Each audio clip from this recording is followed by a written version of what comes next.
Hi, I'm Dr. Duke Pesta, Academic Director of Freedom Project Education and contributor to the New American Magazine. We're going to be talking some more Common Core with you today, and we're very lucky to have here in studio a special guest, Joy Pullman. She's at the Heartland Institute in Chicago, and she is a real expert on Common Core standards when it comes to testing and when it comes to the very contentious issue of data mining. Welcome aboard, Joy. Thanks. Go ahead and give us an overview. I mean, the two areas of specialty for you are testing and data mining, and let the audience know what you see as the real problems in those areas with regard to Common Core. Well, the first thing that people have to know is that testing is inseparable from Common Core. So that's both according to the people who started Common Core in the first place. So when Governor signed a bunch of documents to say, yeah, we want to do this nationalization of an education project, one of the things that they signed on to was the Common Core initiative, and they defined it as standards plus assessments.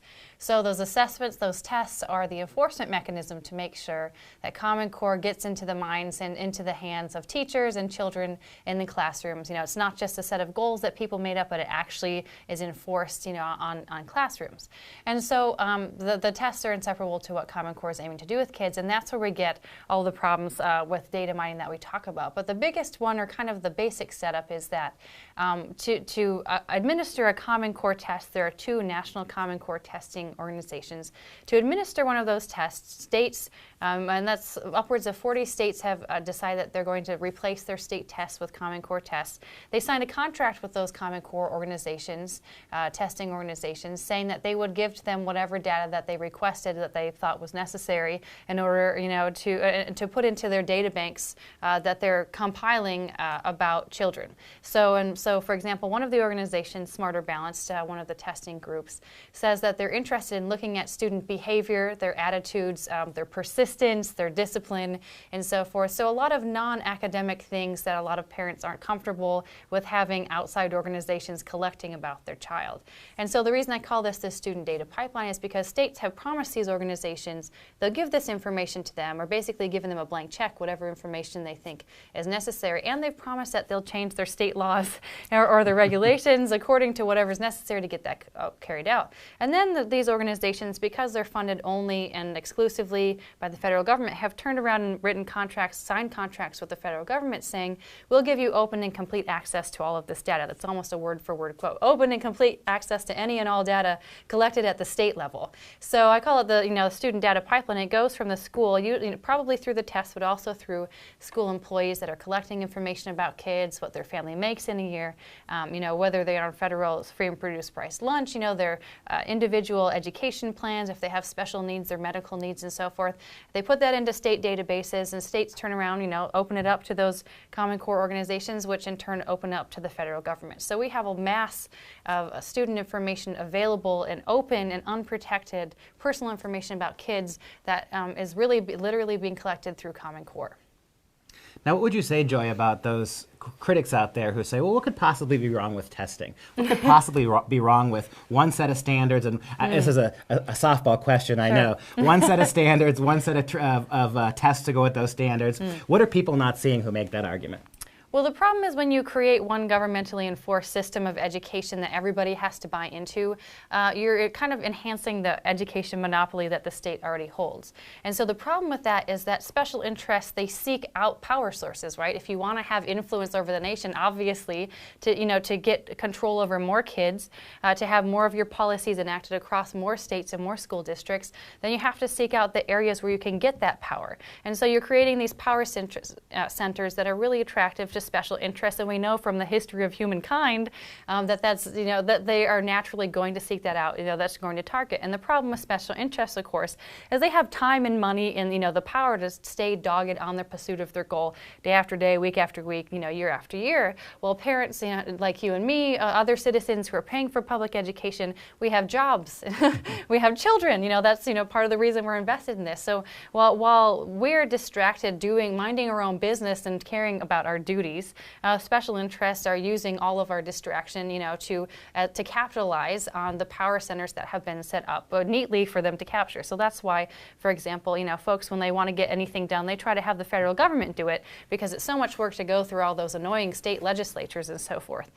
So just creating that sort of structure for education really makes it inevitable that bad things are going to be perpetuated on everybody beneath that structure. Let me give you an example of that. We've been working working a lot lately at Freedom Project with Catholic schools. And one of the things that's so shocking to me is how many Catholic schools have signed on to this without having to. Yeah. It's completely voluntary for the private schools.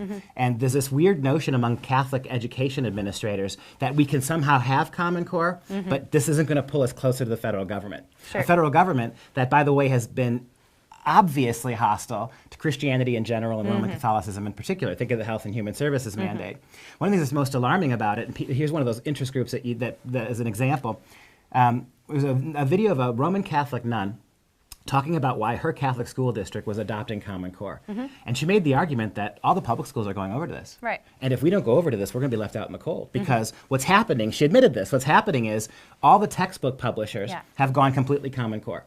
So as a Roman Catholic school, her response was, unless we get on board doing with what the public schools do, We'll have no textbooks. we're not no textbooks. Rather than say, you know what, we're already performing at a much higher rate than the public schools. Yeah. We're going to have our own schools and have our own textbooks and watch what would happen as this Common Core curriculum absolutely sinks, right? Like every other government standard sinks. The Catholic schools will be flooded with all sorts of new kids who actually want to learn something.